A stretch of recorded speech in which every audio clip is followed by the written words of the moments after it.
Bonjour à tous, bienvenue dans ce webinaire dans lequel on va parler d'Isiago et de leur utilisation de l'intégration avec Ponto. Donc, merci à tous de nous avoir rejoints.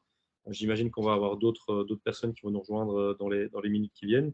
Mais je vous propose d'aller directement dans le vif du sujet.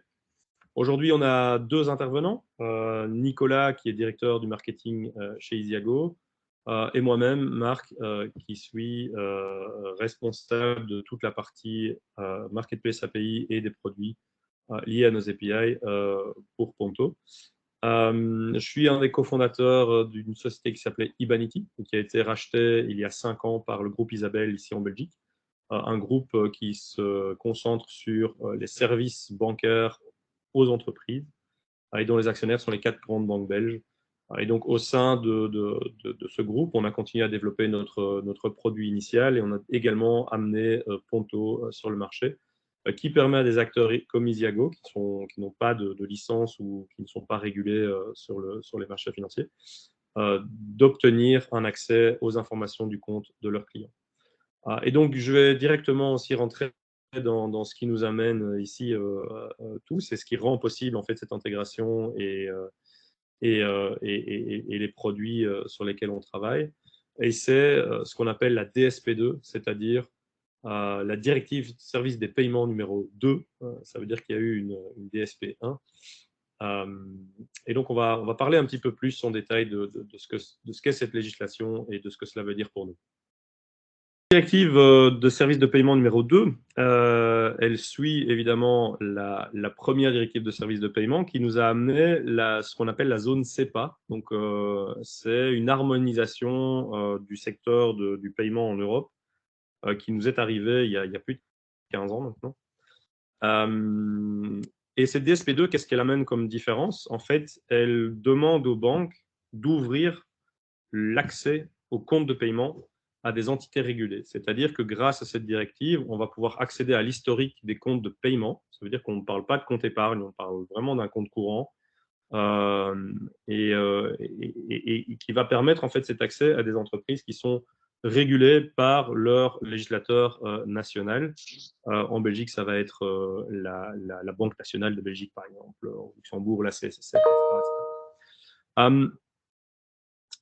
Cette directive, elle inclut deux services qui sont disponibles à ces acteurs régulés, ce qu'on appelle l'AIS et le PIS, Account Information Service et Payment Initiation Service. Donc, Account Information Service, c'est un nom très compliqué pour dire information de compte. Donc, c'est vraiment un accès à l'historique des transactions qui ont été effectuées sur un compte ou depuis un compte.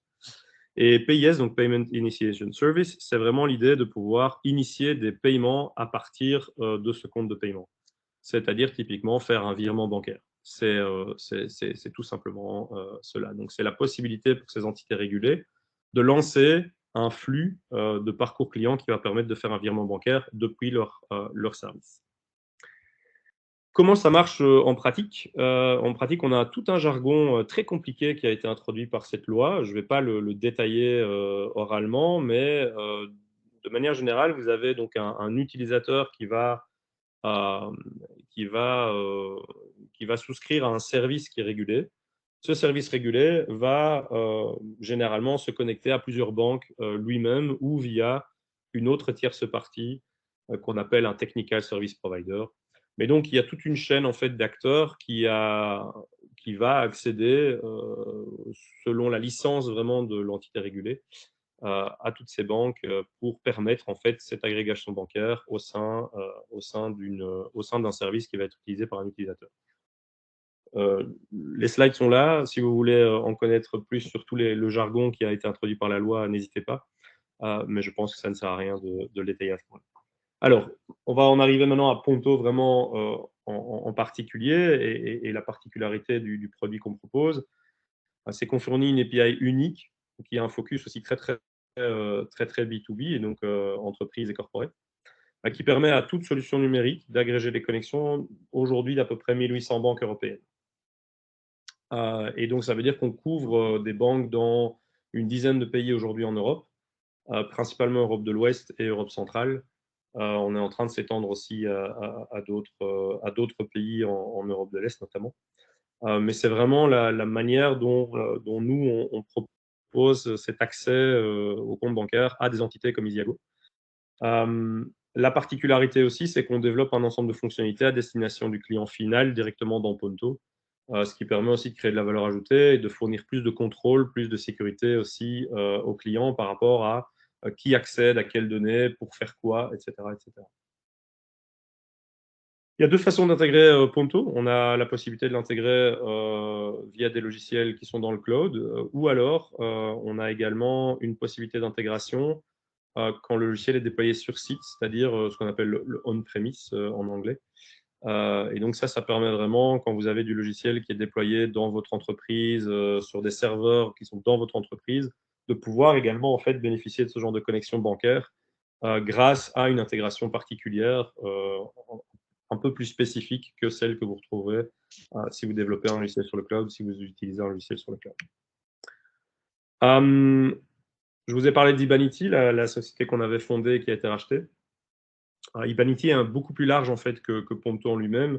C'est vraiment notre marketplace d'API. Donc, si vous êtes un développeur de solutions de logiciels et que vous souhaitez comprendre un peu plus les différents produits qu'on propose, votre point d'entrée, ça va être Ibanity et donc la marketplace des API du groupe Isabelle, qui est très connue en Belgique, peut-être un peu moins évidemment en France, même beaucoup moins en France.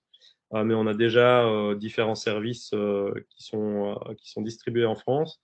Et on a racheté il y a peu une société en France qui s'appelle Clearnox, qui fait partie maintenant de notre portefeuille de produits et de services. Je vais laisser la parole maintenant à Nicolas pour parler d'Isiago. Donc, je t'en prie, si tu as vu que c'est moi qui contrôle les slides, n'hésite pas de me demander de passer au suivant. Je vais essayer de le faire de manière proactive en fonction de ton discours, mais D'accord, ça n'hésite marche.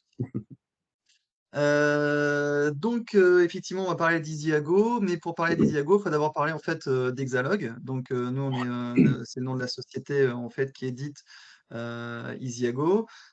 Il faut savoir qu'on existe depuis un peu plus de 37 ans, mais on va dire que notre spécificité aujourd'hui d'être en mode SaaS sur des logiciels de cash management, en fait, ça date d'il y a à peu près 25 ans. Donc, la société a été donc créée en 1984 à la base pour faire des échanges de données entre les banques et les entreprises. Et effectivement, à partir de 99, on a été peut-être une des premières en France à proposer en B2B en tout cas des applications en mode SaaS. Il faut se souvenir quand même en 99, le haut débit et le mode SaaS, c'était pas forcément évident, hein, donc on était assez pionniers là-dedans. Et en fait, depuis 1999, voilà, on déploie des solutions principalement de paiement et de gestion de trésorerie, enfin de cash management, hein, donc avec nos différentes applications.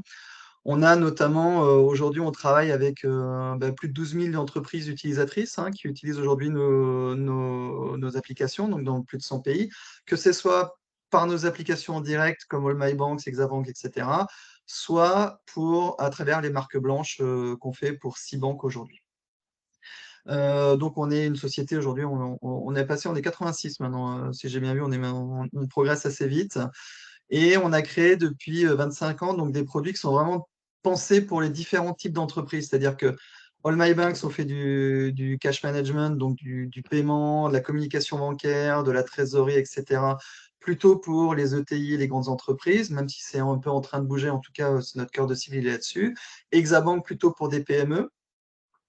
Direct Debit, c'est vraiment, là, on fait du prélèvement, c'est spécialisé dans le prélèvement, et notamment en Europe avec le prélèvement SEPA.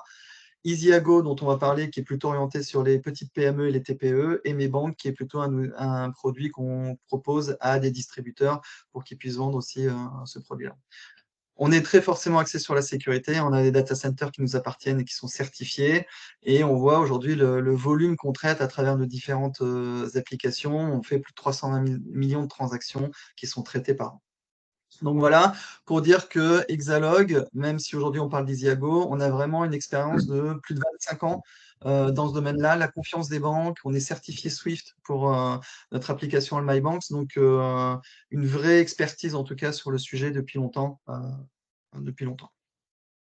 Voilà, donc pour vous montrer un petit peu effectivement, donc il y a 12 000 entreprises aujourd'hui qui utilisent nos applications dans 100 pays différents. Donc on a vraiment globalement. Voilà. Il y a 2 ans, en fait, bon, il y a un petit peu plus parce que l'application date d'il y a 5 ans, mais on l'a lancée officiellement et commercialement vraiment il y a 2 ans. Donc, on l'a lancée en 2020 et on a vraiment créé cette solution Easyago pour les PME, les petites PME et les TPE. C'est-à-dire qu'on a pensé une application qui soit à la fois adaptée aux besoins des petites PME, qui sont vraiment très différents des ETI, hein, que ce soit en termes de fonctionnalité ou en termes de positionnement tarifaire. Donc, en fait, le logiciel Easyago, accessible en mode SaaS, hein, donc un navigateur Internet ou aussi maintenant application mobile, se décompose en fait en 3 modules principaux. Le module de paiement, donc qui permet en fait de créer des fichiers et de faire des paiements au format ISO 20022, c'est-à-dire que donc on peut payer dans le monde entier et à partir de n'importe quelle banque, on peut créer ces fichiers de paiement et les uploader sur sa banque pour envoyer les ordres de virement à sa banque. On peut faire aussi les prélèvements de la même façon. Avant, on était sur l'Europe avec les prélèvements CEPA. On est passé aussi en ISO 20022, donc on peut faire aussi, le client peut faire des prélèvements où qu'il le souhaite aujourd'hui partout dans le monde. Et le module qui est le plus lié à Ponto, dont on va parler après, qui est notre module de trésorerie et de budget. Donc, ça permet de faire ses prévisions de trésorerie euh, et de préparer son budget à l'intérieur d'Isiago. Donc aujourd'hui, on a lancé donc en 2020 et on a plus de 300 clients aujourd'hui qui nous font confiance et qui utilisent régulièrement Isiago. Donc pourquoi effectivement pour nous, c'était important de créer cet outil-là pour les PME et TPE. C'est effectivement de pouvoir aider, avoir un outil d'aide à la décision en entreprise. On le voit encore plus aujourd'hui dans les temps incertains qu'on vit en ce moment avec l'inflation et avec les différentes inconnues qu'on a aujourd'hui dans l'économie, de pouvoir avoir un module qui permet de faire ses prévisions de trésorerie, de pouvoir anticiper sa trésorerie sur les mois qui viennent. Pour nous, c'est un outil d'aide à la décision très important en entreprise. L'autre point, c'est le gain de temps, forcément, que ce soit dans la réalisation des paiements ou des prélèvements. Tout est simplifié parce qu'il y a une grande partie qui est pré-remplie sur les remises que l'on fait. Donc, globalement, nos clients gagnent du temps en faisant leur remise en passant par Easyago et aussi avec le module de trésorerie et de budget, ben, il y a un vrai gain de temps parce que la plupart du temps, les gens le font sur Excel avec le risque d'erreur et c'est très chronophage avec les outils qu'il y a sur Easyago qui permettent de dupliquer les prévisions, etc., etc. On gagne vraiment énormément de temps. Une offre à prix contenu, ça on l'a vu, hein, on pourra en parler éventuellement après, mais aujourd'hui, même si notre offre tarifaire va légèrement évoluer, on est à 7,95 € le module par mois. Donc, une solution qui est extrêmement accessible, même pour les petites structures. Et c'était quelque chose qu'on voulait, c'était quelque chose qu'on a vraiment pensé pour que ça soit utile pour les petites structures.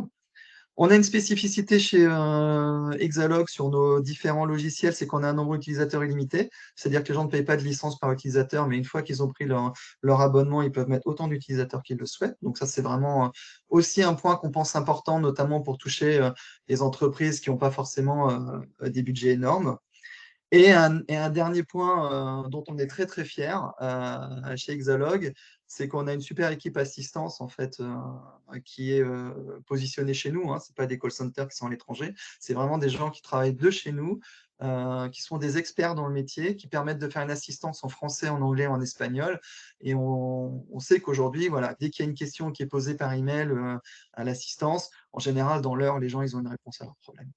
Donc voilà pourquoi aujourd'hui, c'est vrai que on a pensé en tout cas notre offre aujourd'hui vraiment pour les petites structures et les PME partout dans le monde. Alors aujourd'hui, on a beaucoup de clients en France, mais cette solution, en tout cas, est dimensionnée pour être utilisée pour n'importe quelle entreprise partout dans le monde. Donc, si on parle d'Isiago et de Ponto, alors là, c'est un petit peu petit, mais c'est pas grave, je vais l'expliquer. Comment ça se passe aujourd'hui dans Isiago quand on veut connecter Ponto? En fait, une fois qu'on a pris son abonnement sur Isiago et qu'on a pris l'option de Ponto, il suffit en fait de passer par l'option qui est la récupération automatique des relevés de compte. Et on va en amener sur un petit onboarding qu'on voit sur le premier écran. Donc, il y a un petit onboarding qui explique comment ça va se passer. Et la première étape, donc, c'est de créer le lien entre Isiago et Ponto. Et c'est là où parfois on a des petites incompréhensions, et c'est là où on se rend compte qu'on a une petite difficulté, mais on a dit qu'on aborderait le point effectivement ensemble, c'est que en fait, en cliquant sur la connexion, on envoie sur le site de Ponto où les gens doivent créer leur compte Ponto, et dans ce compte Ponto, ils lisent ils font le lien avec leur compte bancaire, et en revenant sur Isiago, les comptes bancaires sont liés maintenant avec Isiago. Et en fait, la difficulté, c'est qu'on a une incompréhension, je pense, de la part de nos clients, parce qu'on sait qu'il y a environ 20-25% des gens qui sont intéressés à utiliser Ponto, mais il y a une espèce de frein de se dire, mais je ne comprends pas pourquoi est-ce que je dois créer un autre compte à l'extérieur, qu'est-ce que ça implique, est-ce que je vais devoir payer quelque chose à l'extérieur, etc., etc. Et tout ça aujourd'hui fait que je pense que Ponto n'est pas forcément extrêmement bien compris dans Isiago, pour plusieurs raisons, hein, de notre faute, parce que je pense qu'il faut qu'on améliore l'onboarding qu'il y a là-dedans. Mais voilà, mais aussi cette obligation de créer un compte à l'extérieur peut poser effectivement un problème de compréhension pour nos clients. Je sais pas si, alors on en a déjà parlé, on a déjà remonté ça, Oui. Marc. Je pense que comme vous avez, je sais pas combien vous avez de clients sur Ponto, tu ne l'as pas dit, mais et Alors, combien pour d'applications? pour le moment, on a à peu près 25 000 clients actifs en Europe aujourd'hui.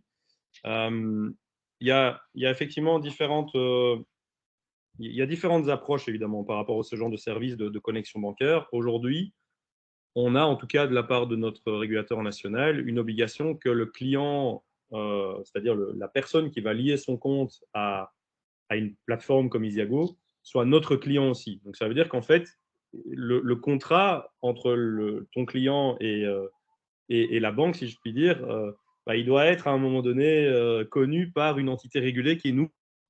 Et cette entité régulée, c'est l'entité régulée qui va récolter le consentement du client. Et donc, c'est pour ça qu'on a introduit effectivement cette notion dans le flux, en tout cas, que Ponto est intégré dans le flux. Il y a énormément de manières, évidemment, de simplifier tout ça et on y travaille activement. Aujourd'hui, on a aussi, en fait, deux modèles différents dans Ponto. C'est-à-dire qu'on a la possibilité de travailler avec des partenaires comme vous qui en fait, absorbent le coût et puis après, éventuellement, créer un module payant pour leurs clients ou même l'inclure dans l'abonnement initial. Mais on a également la possibilité de facturer le client en direct. Ce n'est pas du tout le cas chez Isiago, mais dans ce cas-là, on n'a pas non plus trop le choix. On doit alors à ce moment-là récolter les informations de facturation, etc. Et donc ça nécessite effectivement du coup un compte. Donc aujourd'hui, on est en De train toute de voir façon, comment…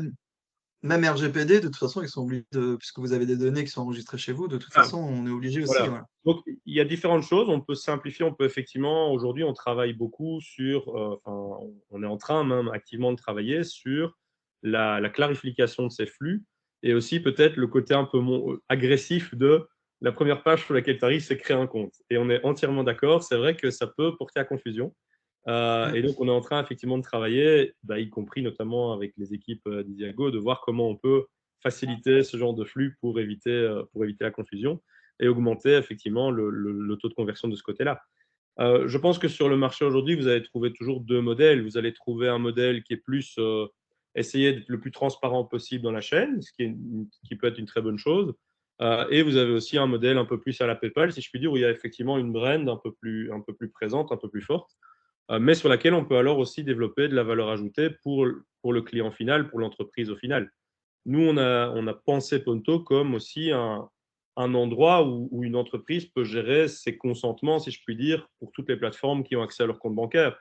Imagine que tu es une entreprise et que tu donnes accès à tes informations bancaires pour ton logiciel de facturation, ton logiciel de cash management, etc. Si tu veux pouvoir à un moment donné avoir une idée globalement de qui fait quoi avec tes données, ben, ça doit se trouver quelque part. Nous, on a pensé Mm. effectivement Ponto de cette manière-là. Donc, c'est pour ça qu'on est peut-être parfois un peu différent aussi de la compétition. Mais on travaille dessus. On essaye d'améliorer ces flux-là, les rendre moins agressifs en tout cas, et de faciliter ce travail-là. Un point aussi Bon, assez il y a déjà- important, c'est qu'on a un support aussi, comme chez vous, qui est local ici. C'est même nos développeurs et nos équipes qui font le support. Mais ça veut dire qu'on absorbe aussi toute une partie des problèmes de connexion bancaire. On va faire le support nous-mêmes avec la banque. On va faire un ensemble de choses qui évite à Isiago de le faire effectivement et de se retrouver avec cette charge de travail supplémentaire. Et tu as d'autres remontées d'autres logiciels qui intègrent aussi Ponto, qui ont fait ce type de remontée aussi? Oui, tout à fait. Donc, c'est quelque chose qui nous revient. C'est pour ça qu'on y travaille d'ailleurs activement. On a déjà fait plusieurs itérations d'évolution, si je puis dire, sur les flux. On a aussi à un moment donné été limité par ce qui était acceptable, en tout cas par notre régulateur. Ce qu'il faut bien comprendre Mmh. aussi, ça c'est parfois un des problèmes qu'on a lorsqu'on est un acteur euh, qui est dans un pays parfois qui est peut-être un peu plus strict que dans d'autres. Ben, parfois, notre produit il est construit en fonction de ce que notre régulateur, j'ai envie de dire, accepte comme utilisation.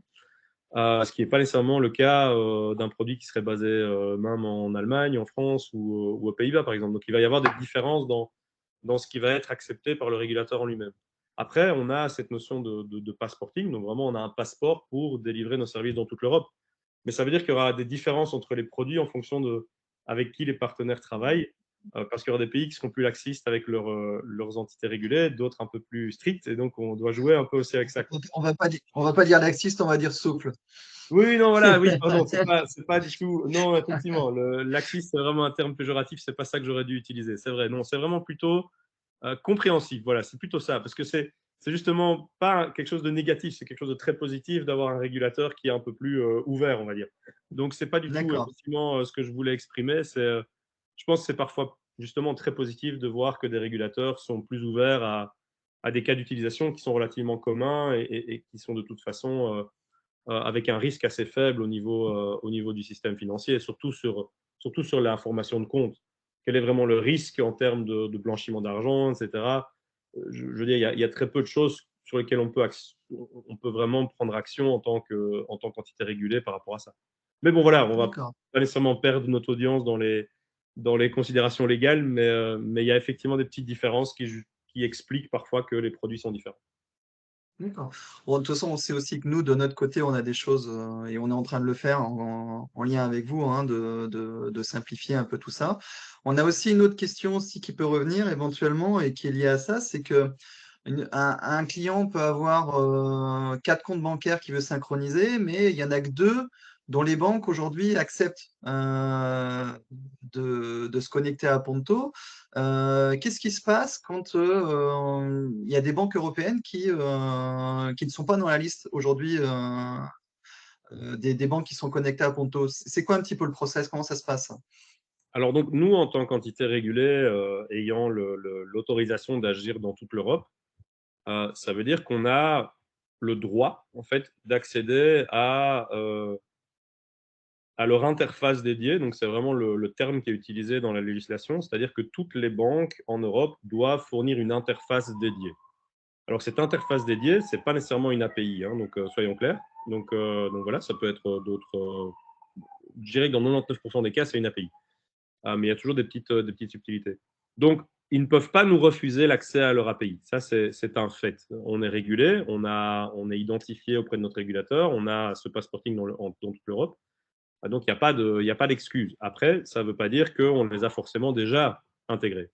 Et donc, si effectivement il faut qu'on ajoute une banque qu'on n'a pas encore, il y a un processus qui démarre chez nous pour connecter cette banque qui consiste à d'abord s'identifier, dire bonjour à la banque, on aimerait bien accéder à votre API, où est la documentation, etc., quelle est la procédure.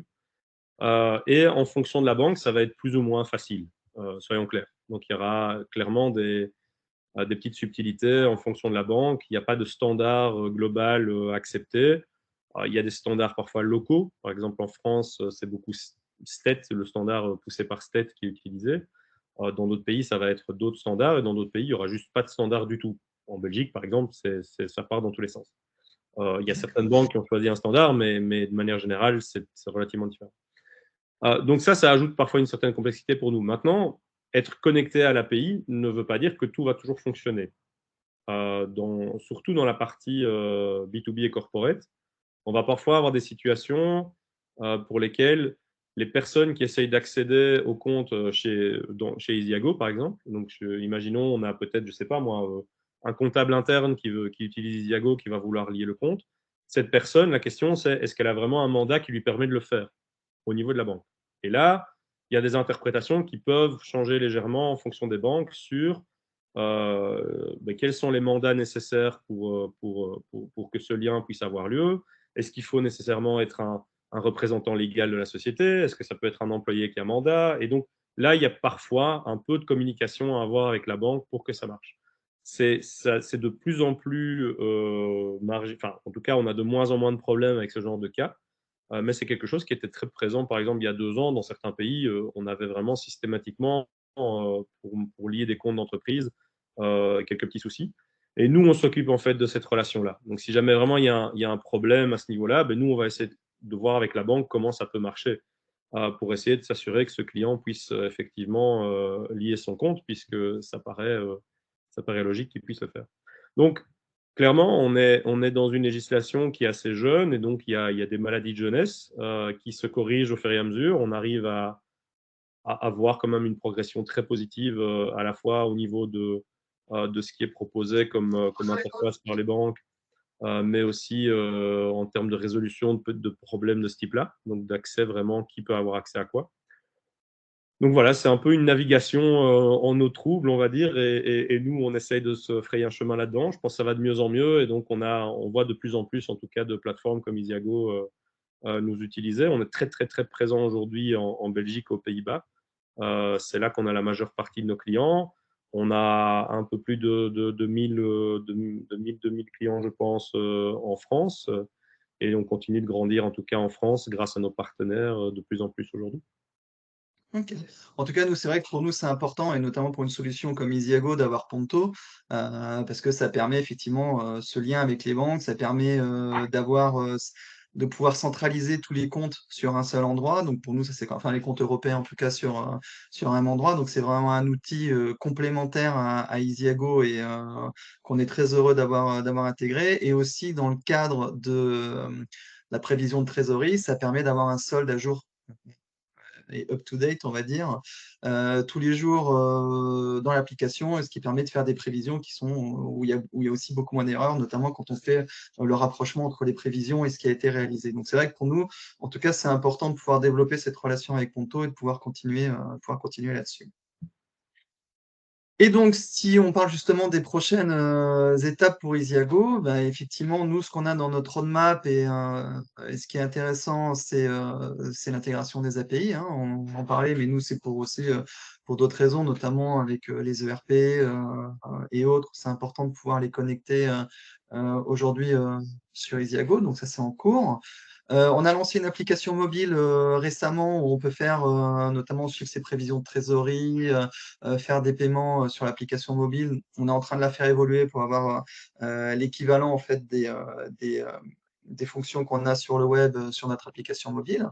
On a enrichi notre module de budget de trésorerie, hein. On parle de plus en plus notamment d'avoir des scénarios, des choses comme ça dans notre module, donc c'est de pouvoir le faire évoluer là-dedans.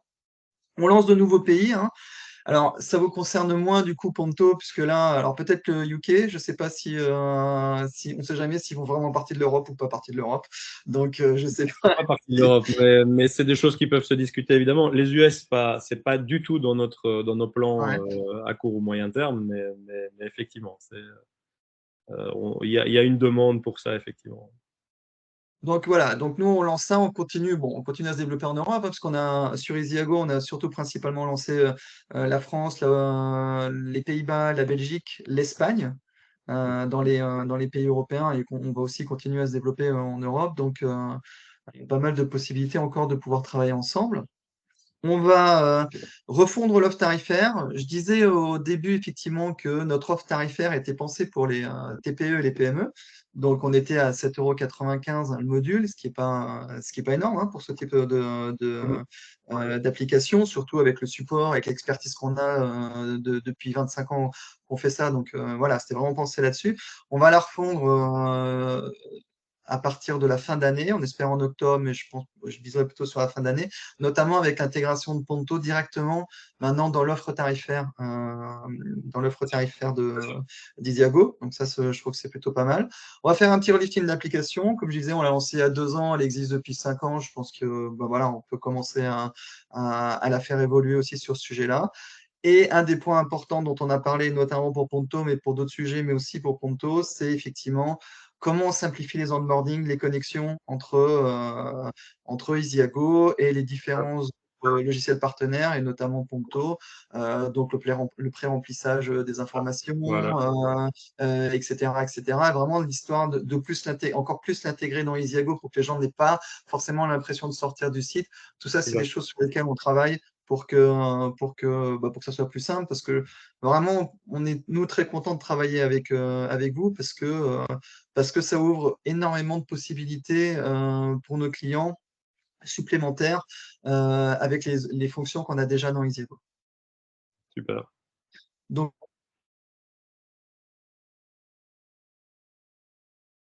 Tu es toujours avec nous, Nicolas? Je vois que tu es un peu bloqué là. Ah, non, tu là, m'entends, tu tu reviens. m'entends toujours ou pas? Non, Ouais, c'est maintenant, bon? tu Ouais, reviens. d'accord. Ouais, je pense qu'on Ok. avait proposé en tout cas de parler aussi des next steps de Ponto. On en a parlé légèrement, hein. Donc, ce qui est d'abord, en tout cas, avant tout, l'amélioration des flux de connexion et de paiement. Euh, Nous, on offre aussi, pour le moment, c'est pas intégré dans Isiago, mais on offre des fonctionnalités de paiement business type un simple virement bancaire unique. Mais on a la possibilité aussi de faire des paiements groupés, qui est très utilisé aujourd'hui en Belgique et aux Pays-Bas, par exemple, un peu moins en France aujourd'hui. Mais on offre déjà ce genre de possibilités et on est en train également de travailler sur ces flux-là pour simplifier en fait la redirection vers la banque et le retour en tout cas vers le partenaire. Ça, on est en train de retravailler. On a également, dans cette logique, si on se rappelle bien, j'avais parlé des deux moyens de connecter Ponto. Donc, il y avait soit les logiciels type cloud, hein, qui sont comme Diago, mais aussi parfois on a des logiciels qui sont vraiment installés sur l'ordinateur du comptable ou autre. Dans ce cas-là, on a parfois la situation où euh, obtenir parfois un mandat bancaire pour faire ce genre d'activité ou même faire dans l'immobilier, si vous devez vérifier que le loyer a été payé pour un bien que vous avez en gestion pour une tierce personne, tous ces use cases-là demandent en fait d'avoir potentiellement un mandat bancaire qui peut être difficile à maintenir, à obtenir, etc. On est en train de développer en fait, on termine ici maintenant une fonctionnalité de représentant, si je puis dire, au sein de Ponto, qui va permettre à un utilisateur Ponto, c'est-à-dire un comptable, de demander accès aux informations bancaires d'un autre utilisateur sans passer par un mandat bancaire, par exemple. Donc ça va vraiment permettre de débloquer tout ce genre de use case et va permettre aussi à la personne qui est le titulaire du compte de gérer également tous ces accès soi-même au sein de l'interface de Ponto pour bien comprendre qui fait quoi avec leurs données. Donc nous, c'est vraiment ça qu'on continue à développer, c'est cette notion que c'est vos comptes bancaires, c'est votre argent, il faut que vous sachiez ce que les gens font avec, quoi. C'est bien lié en banque un peu partout, mais à un moment donné, il faut qu'on sache un peu ce qui se passe et qui l'utilise pour faire quoi. Si on veut éviter que ce soit utilisé ou qu'il y ait ce qu'on appelle des data breach ou des failles de données, etc., des failles de sécurité. Donc on essaye, nous, de vraiment travailler sur cet angle-là. Et à ce titre-là, on va aussi développer un ensemble de fonctionnalités de type bancaire de base au sein de Ponto qui vont permettre à tous nos clients de remplacer en partie ce qu'ils font dans leur application bancaire, de le faire directement dans Ponto, et comme ça, on limite encore aussi le nombre d'outils qu'ils doivent utiliser au jour le jour pour éventuellement entrer certains paiements manuellement ou exporter des données dans des formats type Excel, etc. Donc, on va intégrer aussi ce genre de choses au sein de Ponto. C'est vraiment les trois axes sur lesquels on travaille. Et on a Ok. on a un petit à côté qui est plus un peu notre partie fun et un peu on a différentes ambitions par rapport à l'intégration dans des outils type no-code, low-code, etc. Aujourd'hui, on a une intégration avec Zapier, mais on regarde assez précisément maintenant dans quels outils on a des demandes, c'est-à-dire du Airtable, du Notion. Donc, on regarde un peu comment on peut aussi aider toute cette communauté low-code, no-code, qui permet à des entreprises d'utiliser un ensemble de leurs processus de manière assez simple, sans aller trop dans le détail pour nous. Donc ça, c'est vraiment les axes sur lesquels on travaille ici dans les mois qui viennent. Et ça Et va être des modules, ça va être des modules différents avec des tarifs différents ou ça va être intégré ça va être intégré directement dans le plan tarifaire existant sur Ponto. D'accord, ok. Il y a juste la partie fonctionnalité bancaire, où là, pour le moment, on va fournir des fonctionnalités de base qui vont faire partie d'un programme bêta. Donc, on va créer un bêta programme où on va essayer de collaborer et co-créer avec nos clients. Et donc, on va leur proposer en fait de souscrire à ce plan gratuitement, mais avec un engagement de nous fournir de temps en temps une petite demi-heure pour une interview pour essayer de comprendre comment fonctionne leur processus pour voir ce qu'on doit mettre dans ce module. Donc, on va voir un peu vers dans quelle direction on va. Et à terme, ce module deviendra évidemment payant pour ceux qui vraiment le souhaitent l'utiliser. Mais tout ce qui est intégration sera compris dans le plan de base. Et les flux d'amélioration sont aussi compris évidemment dans les services qu'on propose. Ok, parfait. Je ne sais pas si on a des questions particulières dans l'audience. Je ne vois rien dans le chat, donc c'est pas très grave, mais je pense qu'il nous reste à peu près, il nous reste sur ce webinaire. Donc, si vous avez des questions, c'est le moment. Sinon, ben, je pense qu'on peut en rester là. On va peut-être attendre une seconde, voir si quelqu'un pose une question. En tout cas, merci beaucoup Merci à d'avoir toi. participé à ce webinaire et à très bientôt, en tout cas, pour continuer notre collaboration. Oui, puis on va en faire 2 des webinaires. C'est ça, super. Merci. Ça marche. Merci Merci Nicolas, merci à beaucoup. tous d'avoir Merci à participé tous. et à bientôt. Merci, au revoir.